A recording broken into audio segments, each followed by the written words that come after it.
From the Far East, an uncontrollable fire burns. From their souls, the fighting spirit still yearns. The seductive allure of competition, a decades-long run. The light of the warriors cast beneath the rising sun.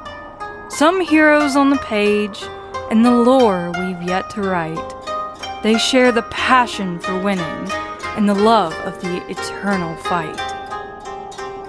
Aja to Saya, Minami to Tam, Chigusa to Utami, every name a stone, fortifying the legends from Japan.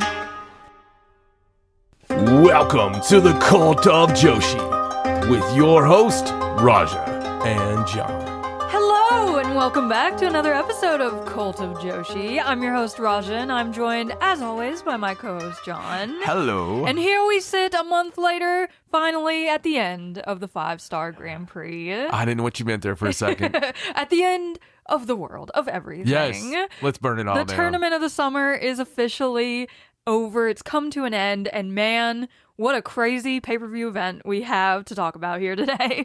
We really do. And you know what? There was things on it that were like shocking and we didn't expect to happen. Yeah. And some things, we hope to happen. Some really fun stuff. And then there was like super huge surprise, winners and stuff for most of us. Now there are little corners of the internet that may have think that this was written in the stars. I don't know. There are always those people. There's always those. It's fine. It's fine. It's fine. Everything's fine. Let's move on, Raja. Yes, so we are going to go over the 5-Star Grand Prix final from Ryogoku, but there are a few other things that we want to talk about first before we get there, because we have a pretty big weekend coming up this weekend. But one thing we did watch before the 5-Star Grand Prix finals was Ring of Honor Death Before Dishonor, yes, which had some pretty awesome women's action on it. It really did. If I do say so. It had awesome action throughout the whole card. Like, it was a great Ring of Honor pay-per-view. They rarely miss over there in Ring of Honor. Can I give a little pointer? Yes. So if anybody out there has done this before and you have Honor Club, set it on fire, like we were talking fire earlier. Yes. Set it on fire and throw it down the river, because the quality of the video is very sus. It is. It can be hard to watch sometimes. So we actually pay for Honor Club, but I seen that you could buy this one on MyAW. Mm-hmm. And I was just like, $14.99, eh? So I bought it for $14.99 on there, the pay-per-view, and my God, it was in 1080. Oh, immaculate. Oh, it was night and day. It was beautiful quality. I was like, okay. For the first time in years, we were like a Ring of Honor pay-per-view, besides the one we went to live. Do you remember back in like the 2010s, like when you would buy the Ring of Honor, what was it? It was Honor Club then too, wasn't it? I think so. It would always freeze, or it would always look like you're watching stop, like that. It's very jerky, yeah. Oh, it was so terrible. Yes, but my AEW really stepped it up a notch, because this pay-per-view was in beautiful quality, and these women's matches were also incredible. There was a tag team match between Viva Van and Vert Vixen taking on Mina Shirakawa and Queen Aminata, and I love that tag team. They make sense for some reason. It's perfect. They do make sense, but I have to give a shout. So Vert Vixen, it's not even Vert Vixen I was going to give the shout out to. Viva Van. Yeah. Both of them are just amazing. They are. Viva Van honestly impressed me. Yeah.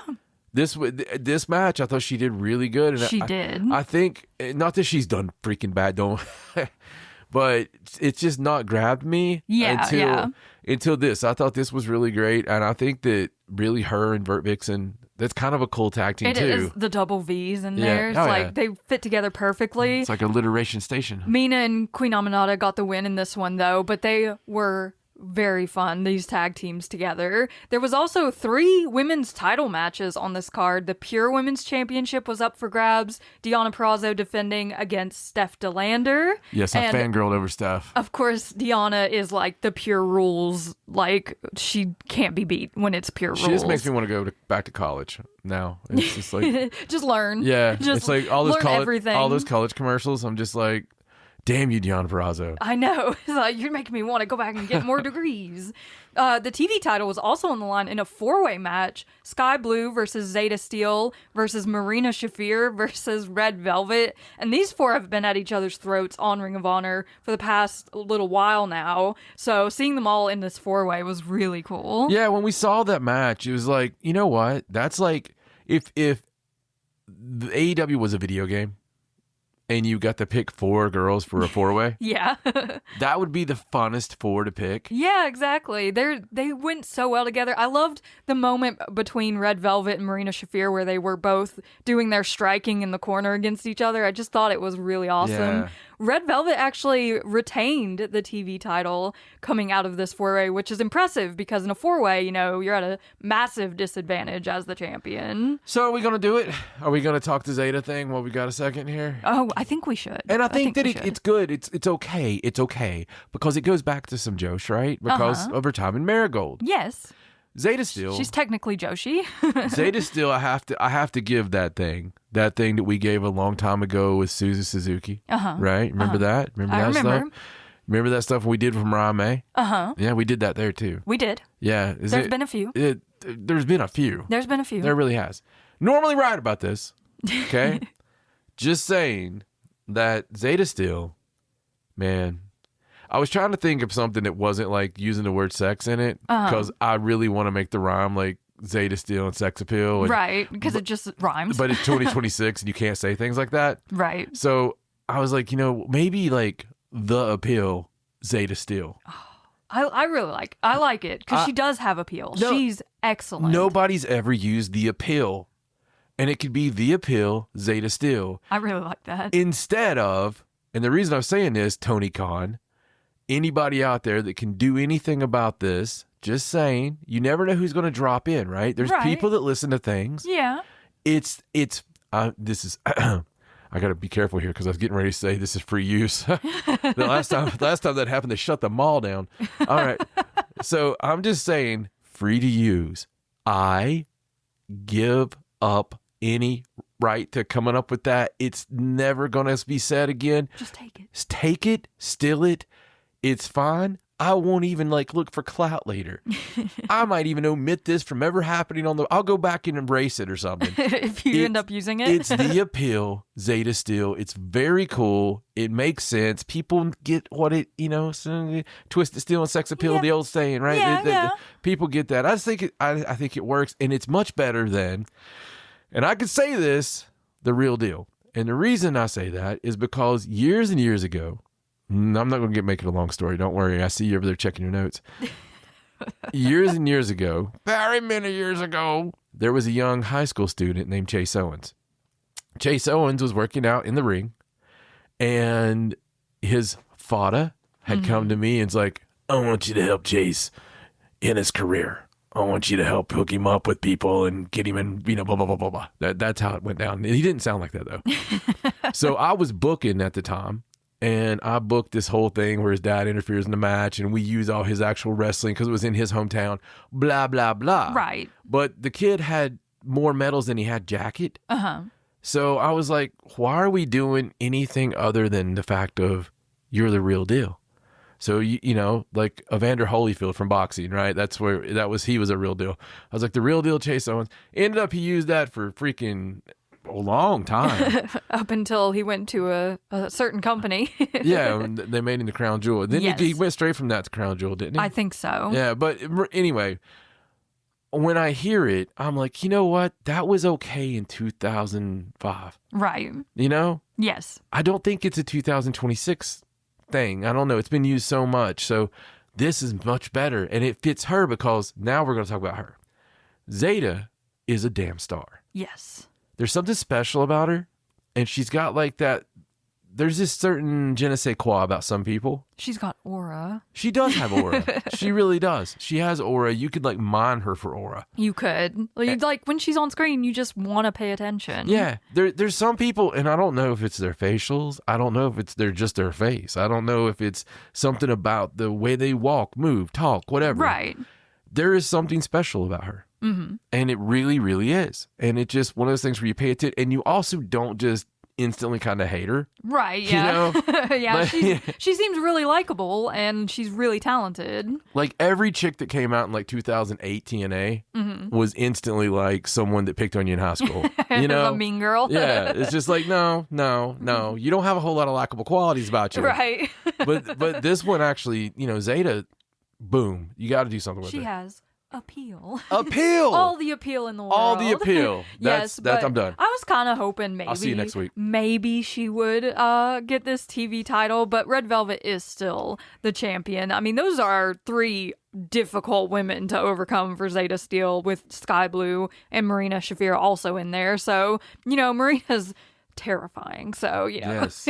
And I loved Jon Moxley on commentary for this match. He's so funny. Oh my God. What I love about Mox is it doesn't matter if it's an indie show she's working. It doesn't matter if it's a bus stop. You know, whatever it is, he's there for his girl, right? Yeah. He is there because she's one of the boys, and they're always there for each other. But it's not like, you know, hey, Marina, you're my valet. Right. He's out there like the valet. He's out there, and I love that. Yeah, he's very much like the coach to the boxer, like, dynamic. Yeah. Like, when he's out there with her, it's very cool. Absolutely, dude. Absolutely. I love it.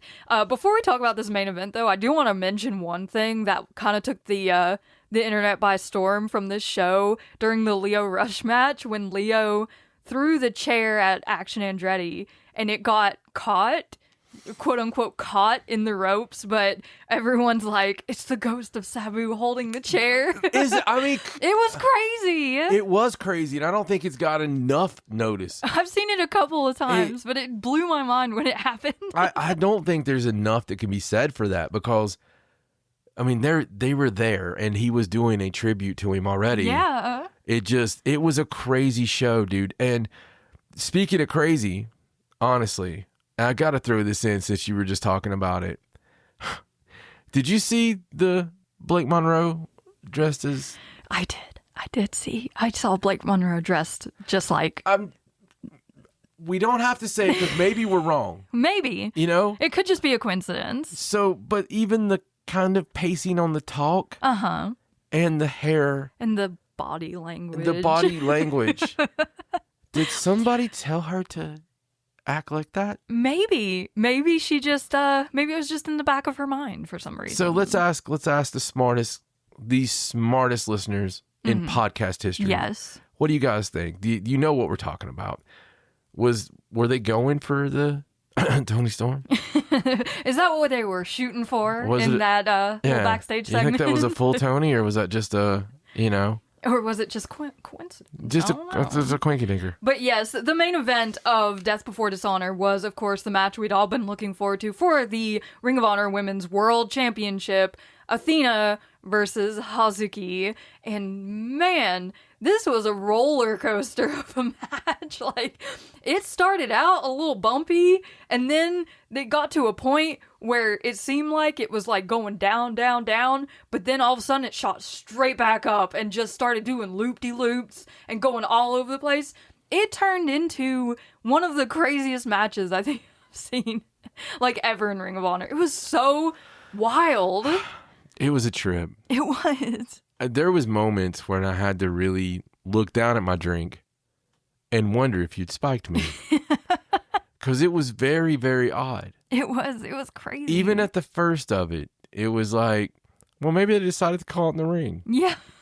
You know, because it didn't seem like there was like much of an opening spot. It was like a really strange kind of thing. And then the middle part, that, you know, it was just... It was weird and crazy. But here's the thing, right? Here's the thing. It was a really cool match. It was. Like, by the end of it, I was sitting there going like, what did I just watch?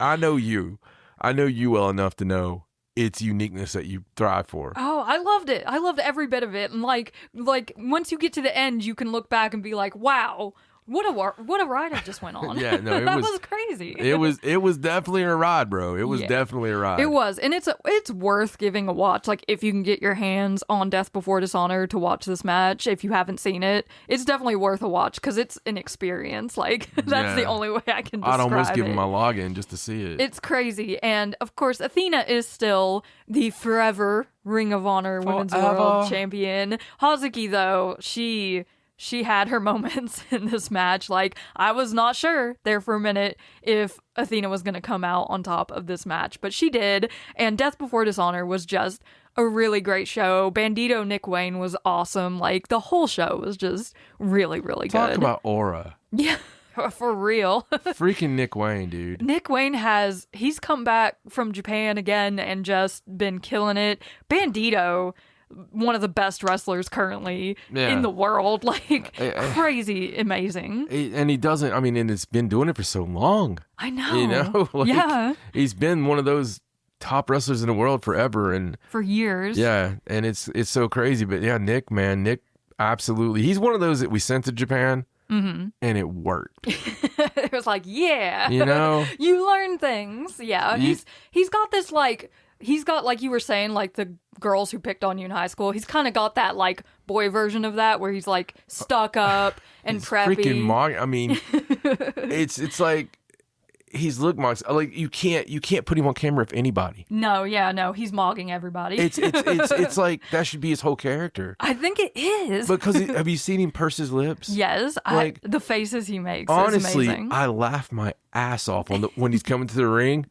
because I don't know if he's being serious or not, but I think that's just Nick Wayne. He's just doing that. But honestly, I see the feints in the guys and the girls. Yeah. You know? Yeah. It's the right crossover. Yeah, they've hit it. They've hit the nail on the head with Nick Wayne. And he's so young, too. So he's got so much more to offer. Like, he's just going to keep rising, I think, if he continues on the rate that he's on.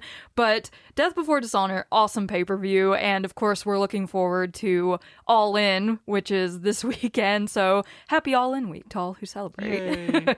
It's going to be a lot of fun. But there's also something else starting this weekend.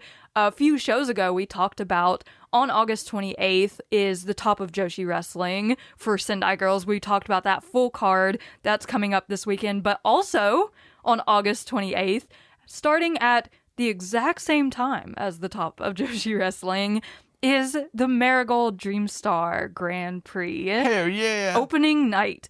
And now we know everyone who's in it, like which blocks they are in, and we have the full card for opening night. So this is a round robin tournament, just like the 5-Star Grand Prix. So there are 4 blocks. Each block has 6 people in it. So each of those 6 people will wrestle each other. And then the top 2 from each block will go on to an 8-person bracket tournament for the finals after block action. So let's talk about these blocks. Let's do it. In League A, we have Miku Aono, Natsumi Shozuki, Misa Matsui, Irina Yamanaka, Yuka Yamazaki, and Aaliyah James. In League B, we have Mayu Itani, Mila Smith, Kimono Manami, Nagisa Nozaki, Chiaki, and Nao Ishikawa.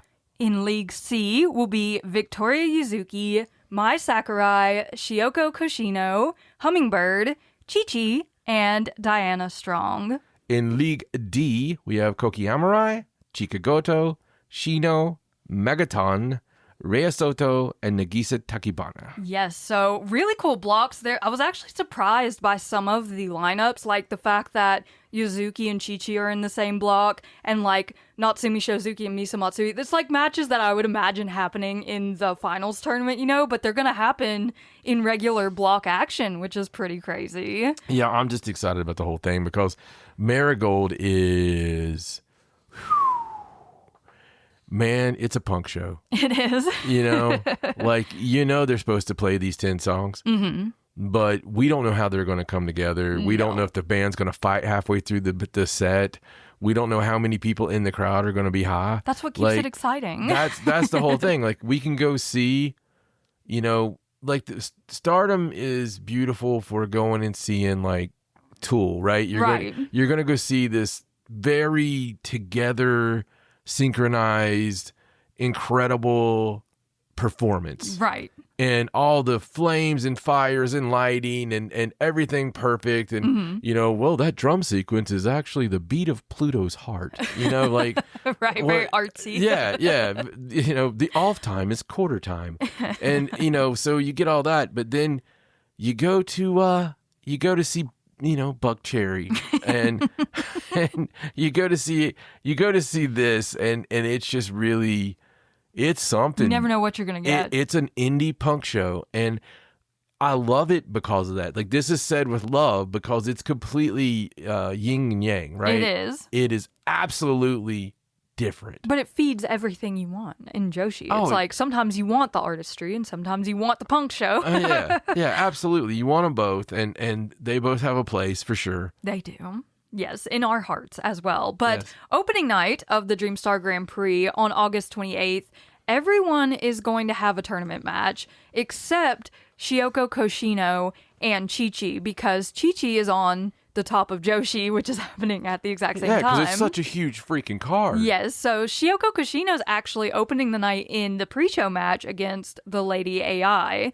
And then the rest of the matches on the card, a lot of matches are tournament matches. So opening night matches are Miku Aono versus Misa Matsui, Natsumi Shozuki versus Yuka Yamazaki, Irina Yamanaka versus Aaliyah James, Mayu Iwatani versus Komomo Minami, Nao Ishikawa versus Mila Smith, Nagisa Nozaki versus Chiaki, Victoria Yuzuki versus Mai Sakurai, Hummingbird versus Diana Strong, Koki Amurai versus Chika Goto, Shino versus Megaton, and Nagisa Tachibana versus Rhea Sato. So there are some really big matchups in this very first night, like most notably Miku Aono versus Misa Matsui is kind of a crazy match. We've been harping about Misa possibly getting a title match in the near future, so if she beats Miku Aono there, that could totally happen, right? Oh, yeah. And then things like Mayu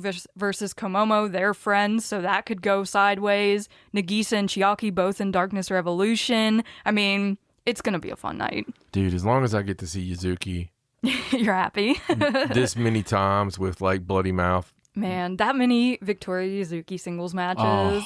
We're going to have at least 5 and probably more if she gets into the finals tournament. Yeah, I love it. I just want to see, obviously, Yuzuki and Chi-Chi beat the crap out of each other. Oh, you know they're going to. When it gets to their night, Yeah. I don't know if they'll save it until like the end of the tournament. I don't know the full schedule of every single night of the Dreamstar Grand Prix, but man, I'm looking forward to that match. Me too. There's quite a few that are going to be really awesome. I think we're gonna have some good stuff. I really think do. so, too. I really think that everybody's kind of like they've been injured. They come back. Yeah. I think that it's time for some big time action. I think this year's Dreamstar is definitely going to deliver. It's going to be fun to watch. Yeah, agreed. But before we even get to that, we have to wrap up Stardom's 5-star Grand Prix. And this past weekend on August 23rd, they were in Ryogoku Kokugigan in front of 5,004 fans. Wow. Just a huge What a crowd. huge crowd. That's massive for the Yeah. Stardom girls. So it was really cool. It was very loud in there. Like you could tell there were a lot of fans in there waiting for this night. And we kicked off the night with 2 tournament matches because you got to get the semifinals in before the final in the main event. So that means we're starting the show off immediately with crazy action. The very first match was the Blue Stars semifinal, which was Starlight Kid versus Suzu Suzuki. And this, of course, they have a history because of Suzu having been in Neo Genesis when it first started and then betraying them all and forming Mi Vida Loca. And you could kind of feel that sort of, I wouldn't so much say tension in the ring because Suzu's so Suzu about things. Like she kind of just makes a joke out of everything. So it was kind of her like almost picking on Starlight Kid for a good majority of this match, like doing her SLK clap and a standing moonsault in the middle of the ring. But she did that standing moonsault perfectly, by the way. Oh my God, it was beautiful. One thing I noticed about Suzu in this match was everything was absolutely on point and looked sharp as hell. And this match, and I know you're going to talk about it. I won't sell the whole farm away here as I'm saying this, but this match was amazing. It was. I mean, we've talked about hot openers and stuff, and I know the stakes are there, but still yet, a lot of times you get stuff held back a little bit, especially when somebody's wrestling again on the same card. Yeah. Not so much here. No, this match really had a big focus on like huge, heavy moves. Like everything they did in this match was one of those like, oh my God, what are they doing? Like they were on the top rope a lot during this match. Starlight Kid hitting a Spanish fly on Suzu that just, I don't know, like it looked like it got more air than it usually does. And then Suzu hitting Starlight Kid with a superplex, but Suzu was standing on the top rope when she did this superplex, so it just came down like way high angle. It was those sort of like big, grandiose moves that they just kept throwing at each other, and it was absolutely crazy. Like, it was such a spectacle, and you expect that out of these two. They're both big personalities. I think it really set the tone, though, for the rest of the night. This match is amazing. If you'd have told me, hey, this was a main event. This was on. Okay, yeah, I believe that totally. Yeah, and it kind of is because you've got the World of Stardom champion in this match, and whoever wins this gets to go on to the 5-Star Grand Prix final. And wouldn't you know it, Starlight Kid submitted Suzu Suzuki with the Black Tiger leg killer. She like hooked her on the leg, the arm, hooked her around the head, and then grabbed her arm as she was reaching for the ropes. Camera work. Just gave her no opportunity to get out of it, and Suzu was forced to, like, she couldn't even tap. She just had to like nod to the referee to give up, which cemented Starlight Kid's position in the final, as well as possibly a future World of Stardom title shot. Well, it's absolutely a future World of Stardom. Yes, I know. But the thing about it is the story, and you talked about it there. What I miss sometimes, you can put like two of the biggest people in the world against one another, and we were watching a match, and I'm not going to pick on anybody, but we were watching a match with big names in it a few days ago. Yeah. Maybe even the day before. And it should have been amazing. Yeah. But we were about 3/4 of the way through, and it had just been move. Yeah. Here's my move. Here's your move. You don't get that here. No. Right? No. This is story. You don't have to know anything about either one of these ladies. And the story was built. The story was built throughout the match. It was real stakes. And there was real struggle. It was struggle. And when, it's so beautiful, when she finally captures the last appendage. Oh, it was a work of art. It was just so amazing because you could feel the desperation. Yeah, Suzu wanted out of that so bad, but she just could not get it. They've done such a great job of protecting it. Yeah. So you know when it gets on. You know when you got the leg around the neck that it's pretty much Unless done. you're at the ropes, Unless obviously. you're right there, yeah. But it was so beautiful, Raja. It was very much like Starlight's win over Ami Sori, where Ami was reaching for the ropes and Starlight managed to hook her back into the Star Suplex. It's those little details. It is. Those little touches that just really make Joshi amazing. But Starlight Kid with the win here, we were super excited, and that just writes all sorts of story for Starlight Kid moving forward. But we still had to get through the rest of this night, even though this felt like a main event. The next match, though, the Red Star semifinal, was Micah versus Rena. And Rena came out here with an agenda. That one agenda was disable Micah's right arm, because we all know Micah's a powerhouse. We know she loves those suplexes, but what is one thing she's been using every single match to kill people with? That freaking discus lariat. And I think Rena knew that. And she was early on, she was like, I'm not going to get hit with that thing. So they go to the outside. And one of the first things Rena does in this match is hits Micah's right arm with a chair up against the ring post. And that just created this landslide from there of Rena like hyper targeting that right arm. But unfortunately for Rena, that did not stop Micah throughout the rest of this match. There was a really cool moment in this where Micah did throw a discus lariat, and Rena countered it immediately into a judo throw. Oh. It was beautiful. It wasn't just a judo throw, though.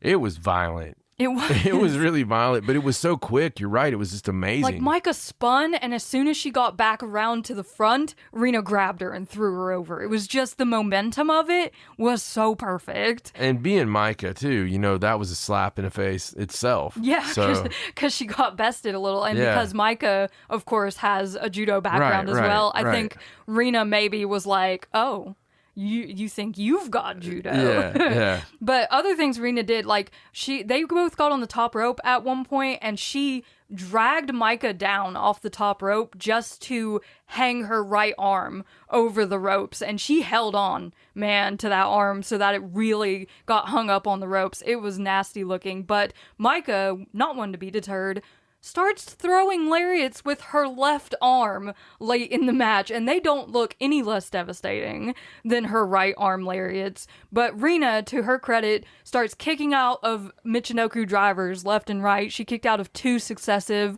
Michinoku driver 2s, and then she's finally able to hook on the hydrangea, and because of the damage to Micah's arm, she cannot withstand the hydrangea this time, and she submits to Rena, which cements Rena in the finals of the 5-star Grand Prix. Just a crazy opening. Just amazing. I mean, it was awesome, and my God. We needed like a breather after the first 2 matches of this card. They were so good. I kind of need one now. It's crazy. I mean, just reliving it and thinking about it again. And it just, think about what kind of final that is. I mean, and it's not one that we foresaw. We did talk about it on our last show. We were like, it's probably going to be this or that, but we would love to see this Rena versus Starlight Kid. But I don't think either of us were like, that's definitely going to happen. Well, no, I'm in at the very first of this. Oh, no. No, not at the very first of the tournament. Yeah. Never. I don't think anybody could have predicted this. I don't think anyone introduced it as an idea when we were first starting out a month ago, which feels so far away now at this point. It does. Because of everything that has happened in the 5-star. And to get to this point and this final is just, it's kind of amazing because you never know what's going to happen when you're just enjoying wrestling. That's true. But we moved on with this card with a 4-way tag team match. We had Matoe Hamabe and Koguma versus Emma Maishima and Mei Seira versus Fukigen Death and Konami versus Ane Kanaya and Yuna Mizumori. So this one kind of started out with like a 4-way high-speed spot. Yuna has been trying to get Koguma to kind of notice her in the high-speed championship, and Koguma hasn't really been giving Yuna the time of day. I don't think she feels that Yuna has properly upheld the sanctity of the high-speed title during her reign. So she's like, get some more value back and then call me, basically, is what she said. So Yuna did her best in this match to kind of prove herself. Koguma actually ended up winning this match by pinning Yuna with her 120% schoolboy. So technically, Koguma's kind of forced to have that high-speed title match now because she pinned the champion. Well, I mean, I don't know. She's playing the game. She is. We've seen it before. It's kind of an arena thing, really. It is. But whether Koguma wants it or not, they've already made the match for September 6th, so she can't get out of it. Yeah, no, it's, I don't know, man. It's one of those things where I can't wait to see this match because I can't wait for Koguma to be champion. I'm sorry. Yes, she's the high-speed genius. She's such a good belt holder. She is. Of this. And she's had such a good tournament and has shown that very serious side of herself. I think a title reign would be awesome. And then if I can please have Mei Seira versus Koguma. Yeah. Azumi in there somewhere. Undercard of a big show. Yes. For the belt. That would be great. Mei versus Koguma in a high-speed title match would be really awesome. Yes. But even after this title challenge, that was not the end of these people in the ring. Yuna was out there with Ane, the last 2 in the ring. They're getting out of the ring when all of a sudden somebody jumps in the ring and starts attacking Ane Kanaya. And of course that is Bea Priestley. She's back and she is pissed at Ane Kanaya for taking away her 5-star, for breaking her nose. She wants to destroy that girl. It's so beautiful. And, you know, as we all speculated at first, yes, you know, about her breaking the nose. So I don't know. I love it. The best thing in the world would be like she comes back and gets her nose broke again. Like Ane just goes beast mode on her. Storyline wise, I mean, obviously. It was crazy. B really laid it in to Ane in that ring. Like, she has beef. She's made me excited about the match. And she looks great as well. She came back with a whole new look. Like, okay, I'm here for it. Totally excited. The next match was a 10-man tag team match. Waka Tsukiyama, Hanako, Miyu Amasaki, Azumi, and Maki Ito took on Kyoko Katatsu, Tomoka Inaba, Lady C, Hina, and Ami Sourei. And this was, not everyone really got into this match. There was a little bit of Maki Ito, very nice Maki Ito spot, and then it was mostly Ami Sourei and Hanako, like, for most of the match, and they got to do a bunch of, like, you know, their big girl stuff, and Ami was really smart with the finish on this one. She actually picked Hanako up onto the corner so that she could get her into the like a thunderbolt and pin her to win this match. So that was a very clever use of the ropes by Ami Sourei. Yeah, no doubt. And like you said, there was so many people in this match I really wanted to see a match of, like a longer match. And there's just so much going on this card. Man, yeah, it would have been nice to get more Azumi, get more Makito. And, absolutely, there would have been. But it was a lot of fun. It was, and of course, after this match was over, Ami Sourei made it clear that she does want her Wonder of Stardom title match against Hanan on September 12th, which is the next pay-per-view. Yes, they did a really good job of building that up. They did, yeah. We've got quite a few confirmed matches for that we'll talk about at the end, but they kind of threw, like, they were like, here you go, here's September 12th, like, all throughout this night. It was really cool. The next match was a 6-man match. We saw Azusa Inaba, Ruaka, and Natsuko Tora versus Akira Kuragane, Itsuki Aoki, and Rina Yamashita. So, hate is just mad at Mavita Loca at this point, especially Natsuko Tora at Akira Kuragane. I think she's still very upset about that whole double count out draw situation earlier in the 5-Star Grand Prix, because that kind of kept Tora out of the finals tournament in the end. You know, she was right there, but she missed that point and kind of kept her out of it. So it's hard to blame her for being mad. Yeah, beware the super rookies. Exactly. So in order to win this match, Natsuko Tora actually hit Itsuki with a chair and then a Death Valley bomb to pin her. So kind of a brutal finish there from Natsuko Tora. No Swanton bomb on this one, just weapons and Death Valley bombs. But then she turns around and hits Akira with the Death Valley bomb as well, and she picks up the chair and she's about to just destroy Akira with it, I guess. And Suzu Suzuki's music hits. So Suzu comes out to save Akira. And you know how Suzu is. She's like, she gets a wild hair about something and she's like, you know what would be fun? So she comes out here and she offers Natsuko Tora a title match for the World of Stardom Championship. Just, it's kind of like how she offered Utami that title match just because she thought it would be interesting. Like, Suzu's just throwing title matches out there left and right. It's crazy. Yeah, no, I mean, we all were impressed by Tora during the tournament. So, I mean, I think it will be fun. And God only knows what's going to happen. I still hold out the hope that there is something to the storyline right now. Yeah. Like, it feels like there should be. And I know that there's tag teams forming. And I know all this is happening and everything. But it does feel like things are formulating. Kind of in flux at the moment. Yeah. We're kind of at a pause to get through the rest of the 5-Star Grand Prix, it seems. The next match was a tag team match, which was supposed to be for the New Blood Tag Team Championships. Unfortunately, Rion had to pull out of the match at the last second, so she was replaced by the returning Rana Yagami, who has just come back from her American excursion where she defended her Future of Stardom title multiple times. So it was Rana Yagami and Kikyo Furusawa versus Sayaka Kurara and Aya Sakura. Super fun match. Like, Rana only had eyes for Sayaka in the beginning of this match. Like, Kikyo wanted to start and Rana was like, I don't think so. She's like staring Sayaka down. We know those two have a great feud, but there there was also some really awesome stuff between Rana and Aya in this match with the kicking back and forth and all that stuff. It was just really fun to see them all back in the ring together. Yeah, it was nice to see Rana back, and Rana had to still be on American time. Yeah, she has to be. I don't think she got back.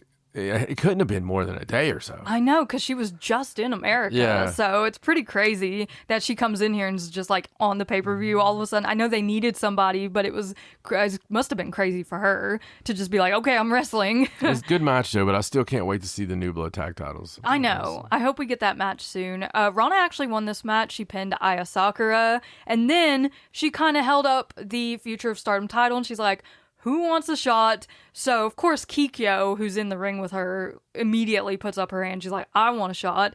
And then Matoi, Emma, and Ane all come out. And then comes hobbling to the ring Akira Kuragane, who is not going to miss out on this chance because we've seen in the past the way that Rana's kind of dismissed Akira and her wanting to challenge for the Future of Stardom title. So she comes hobbling out there. Rana's surrounded by 5 potential challengers, and she chooses Akira Kuragane as her next challenger. So Akira's finally done it. She's finally impressed Rana. Yeah, I do believe that this will be Akira's belt. I very well could be. I think that it's built that way, don't you? I think so. Like, the way the story has been going with Akira having to work her way up to it, it kind of feels like, and then doing the 5-star and all that, like, it kind of feels like it's time to pass the torch. Agreed. And for Rana Yagami to go on to, like, other things, higher up in the card. The next match was a special tag team match. We saw Saya Iida and Hanan versus Momo Watanabe and Saya Kamatani.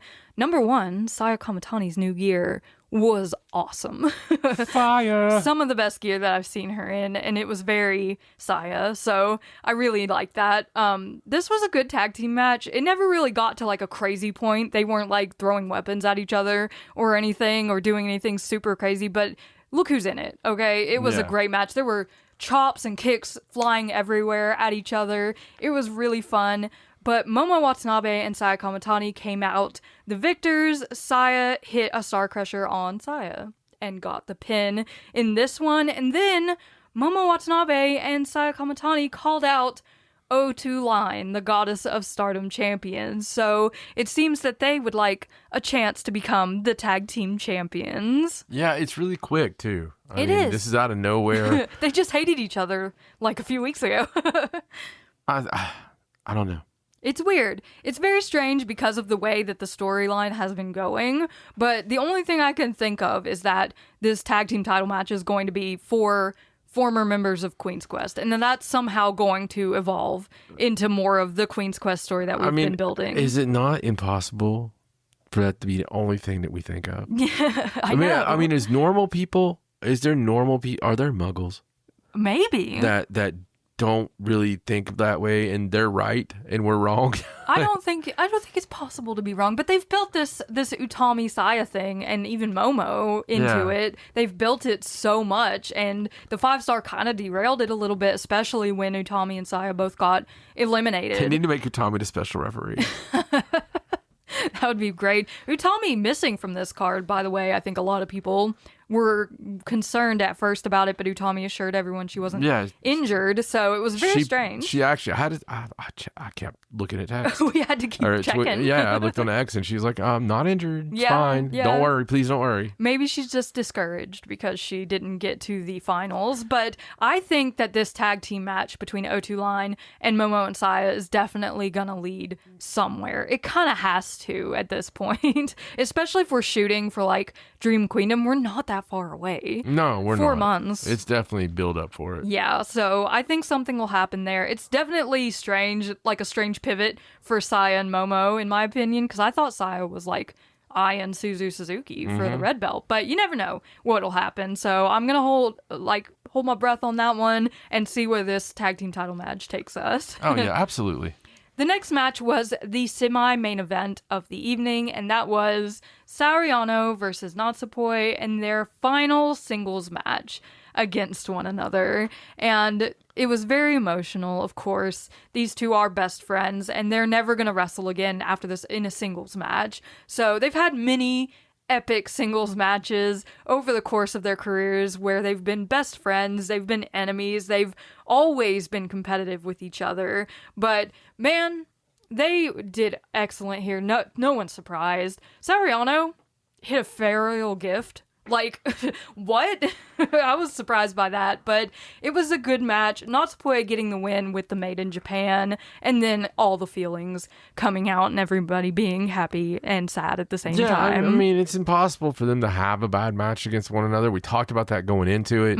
There's so much history, and this is a great little stamp on the end of it. You know, it is wrestling, so never say never. Yeah, exactly. We'll probably see Poi in 3 years, and so she'll come back and be like, oh, hey.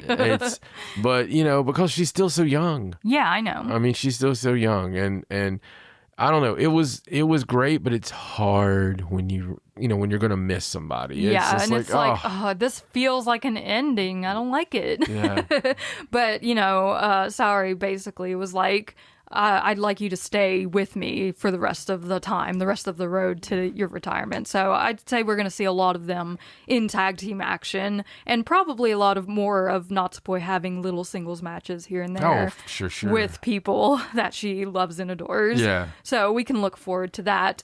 But the main event of this card, what we have all been waiting for, the 5-Star Grand Prix final. Starlight Kid versus Rina. Oh my goodness. I didn't think that anything could get better than those first two matches that we saw on this same card. And then these two came out and blew it absolutely everything out of the water. Like, they were on a mission, dude. Yeah, this is an all-timer. This is one of those matches that like you said, you think you've seen a good match. And then there is that Joshi incredible match. That is something that you never forget. It burns in your freaking mind because of the athleticism and the passion and just how much energy they pour into it. It's a spectacle. And my God, it's I don't know, man. I don't know if there's anything else in this world that is live, that is tangible, could even come close to matching the emotion and passion. And people can talk all they want, man. Like, well, for a girls' match, or they can say this, they could say that. I don't know of any other matches that are ever as good as these. And as a top level, and I'll say Joshi, not just Stardom, but a top level Joshi match and a top level Stardom match, for love of God, for years now we've been spoiled. And we, like we've said before, we were always worried when you lose like the top dogs, the ones that went out there and you knew if it was going to be Tam versus da-da-da or Julia versus da-da-da. But you get out there and you see this and you're like, okay, yeah, we're fine. We're going to be fine. When you've got the girl that can't even legally buy beer in the United States, going out there and having a match that is so beyond her years, even though she's been around forever, right? But so beyond both of them. And they go out there and they do this match that's just magic. Oh, magic is the word for it, for sure. Like, it's hard to put into words just how good these matches are sometimes. And I could sit here and like tell you move for move the whole match, and it wouldn't come close to capturing the majesty and the chemistry and the beauty that these two are able to put together in that ring. Like, by the end of this match, I was completely out of my mind. It was so perfect for a 5-Star Grand Prix final, because you could tell that these two were willing to tear each other apart for a chance to just hold that trophy. And that's what it's all about, right? Becoming the 5-Star Grand Prix champion. I mean, there were crazy moves in this match. Of course, Rina hit a reverse suplex, which, number one, looked crazy, but as soon as Starlight Kid landed out of the reverse suplex, she revved up and slammed Rina with the double knees in the back, just like immediately after the suplex. It was insane. Rina nearly got submitted partway through the match, but the crowd started chanting her name, and she was able to reach the ropes just because of that. Like, it was just the perfect moment where you're like, oh no, she's going down, and the crowd starts chanting Rena louder than you've ever heard it, and she struggles her way to the ropes to break the submission. It's just those little moments that really just grip you and pull you in. And it is, and it's funny because this match, more than most matches that I can remember, every time one of the two were in trouble, the entire 5,000 people were chanting for the person to keep this going. Oh yeah. You know, to make the ropes, to get out of it. And it was like, it was SOK, it was Rena. SOK, it was Rena. And it was just amazing because you could see that when you can hear 5,000 people that are just like, you know what? No, I'm cheering this. Yeah, just this match. Both these guys, essentially. Like, I can't remember ever watching a Stardom match where they go back and forth so frequently, where it's like at one moment they're chanting Rena, and the very next moment they're chanting SLK, but all in unison. Yeah, oh yeah. Like, there's no break in it. Yeah. And it was so cool. Like, they just wanted these two to keep on fighting and to do their best. It was so beautiful. The ending sequence of this match was absolutely wild. Rena hit a vertebreaker, Starlight Kid kicked out, then she hit the Pink Devil, and Starlight Kid kicked out at 1. Starlight Kid hit a star bomb from the top rope and then hit a star suplex, which Rena kicked out of. She grabbed Rena into the Black Tiger leg killer, and it seemed like she was going to end it there. And as she was going for Rena's other arm, like she had done to Suzu earlier in the night, Rena just barely arches her back enough to get to the ropes and break the Black Tiger leg killer. Rena gets back up. She manages to hit the Tiger Lily, which has won her multiple big matches in this 5-star Grand Prix tournament. But Starlight Kid kicked out of the Tiger Lily, so Rena picked her back up, hit her with the Pink Devil, and pinned her. 1, 2, 3. Rena is the 2026 5-star Grand Prix champion. And I'm glad that she did it with the Pink Devil. Yeah, me too. It's like she's been using the Tiger Lily and doing all these things that she is inspired by Hana Kimura, but in the end, where it mattered most, she won. Yeah, she went with her move. Yeah, she went Old Faithful. I think there was something special about that. There was. The whole thing was special. It was just incredible. I mean, we can sit here all day and try to find words. Yeah, we just throw adjectives everywhere. It's a very adjective-heavy match because, I don't want to go match, like move for move. Like you said, we never do that. We go on the passion. We go on the ambiance. We go on the smell of the match. We try to describe the feeling. Mm-hmm. And that's this match is one of those indescribable feelings that you have to go and you have to experience yourself. If you haven't, wait for it to come on to World or whatever you have to do. But you got to watch this match. And it's worth it. It is worth it. If you need your love rekindled for pro wrestling or you just want to see an incredible match, this is one of those to go see. Absolutely. And Rena, filled with emotion, she just burst into tears as soon as the match was over. She is now the youngest 5-star Grand Prix champion in Stardom history, and she was so excited by this win that she went up into the stands all around the arena to give high fives to all the fans because, they supported her through that whole match. So it was pretty cool to see her so excited and hate acting like a bunch of giddy girls. They had the gold streamers tied in their hair and they were throwing them at Rena when she was on her way out. People keep talking about the age, and it's amazing. It's really cool. But it was really a throwback to our roots of Joshi, for me, thinking about it. I was thinking about it during the match when they were talking about the age. And I'm thinking, back in the day when they retired at 25. Yeah. I mean, it's kind of the thing back then. Kind of the thing. There was some pretty big damn names that did a lot. And, and it's still young even for that. It is. 19 is very young. 19 is so young. And it's crazy to think about just the journey and, seeing her as we were talking about the future belt, seeing her, those spots where she could take anybody. It was like a flavor of the month at a New Blood show. Yeah. It's like, well, here's this person coming in and Rena would have the match and that person would have she would do the George South, make it look like they were going to win. Right. And come back, and it was a great match. And those matches kept getting better and better and better.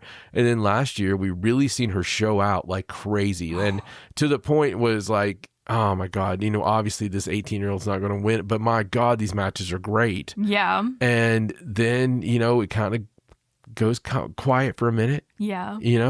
And then just come out of nowhere. And that's what it really feels like. But hey, this is the girl we saw last year. Yeah, she really revved it back up there in the second half.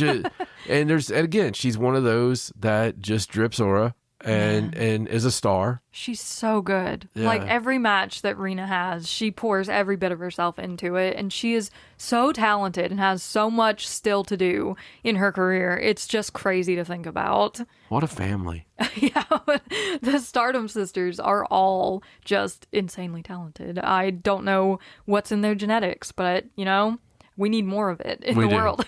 We do.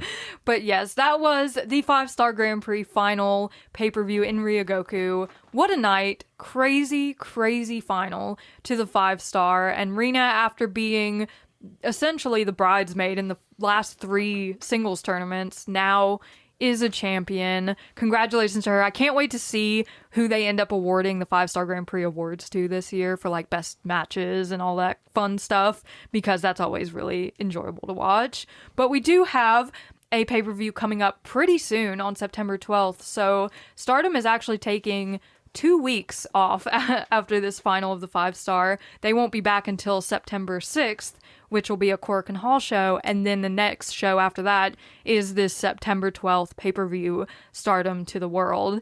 And we have a few matches already decided for this pay-per-view. Ane Kanaya versus Bea Priestley in a singles match. For the Future of Stardom Championship, Rana Yagami versus Akira Kuragane. For the Goddess of Stardom Championships, Miyu Amasaki and Azumi versus Momo Watanabe and Saya Kamatani. For the Wonder of Stardom Championship, Hanan versus Ami Sourei. And for the World of Stardom Championship, Suzu Suzuki versus Natsuko Tora. So most of the championships on the line in this one. It's going to be a pretty big pay-per-view, I think, because, we're out of tournament season now. We can do all the title matches. Don't you think that's an alarmingly big show? It is, coming up so quickly. When they kept building for it, I'm like, Jesus Christ, that's a hell of a card. Yeah, they just kept adding things, kept throwing things into it, all on this one night in Ryogoku. They were like, add it to September 12th. I'm calling you out for September 12th. The only thing they didn't put on it was the high-speed match, which they put at Cork and Hall on the 6th. I don't know. It's pretty cool, man. It's a lot to look forward to. And the good thing is, in the meantime, we still have a lot of cool stuff upcoming to talk about. So. We do, yes. The start of the Dream Star Grand Prix, Top of Joshi, All In. We have so many things coming up. It's going to be so much fun. I always hate when Stardom takes a long break just because I love it so much. But we have plenty to keep us busy in the next 2 weeks. Aside from that, while we have you guys here, I do want to say a big thank you to those of you who have checked out or bought a shirt so far. It's really cool to see you guys so excited about it, because we're super excited about the design, and you guys have been saying such nice things about it because, Seozawa is legendary in t-shirt design, so of course it was going to be super cool. But thank you guys so much for showing so much support on that, and of course for listening every week to the podcast wherever you like to listen. It's really great, and we love hearing from you guys through the comments and everything else. But let us know what you thought about the 5-Star Grand Prix final, and let us know if you're watching the Marigold Dream Star Grand Prix, who you think is going to win it all this year. That's all we have for you this time. Make sure you're following us on our socials at Cult of Joshi on X, on Facebook, on Instagram. Subscribe to the Cult of Joshi YouTube channel. I'm Raja. He's John. So long from the Cult of Joshi. Bye!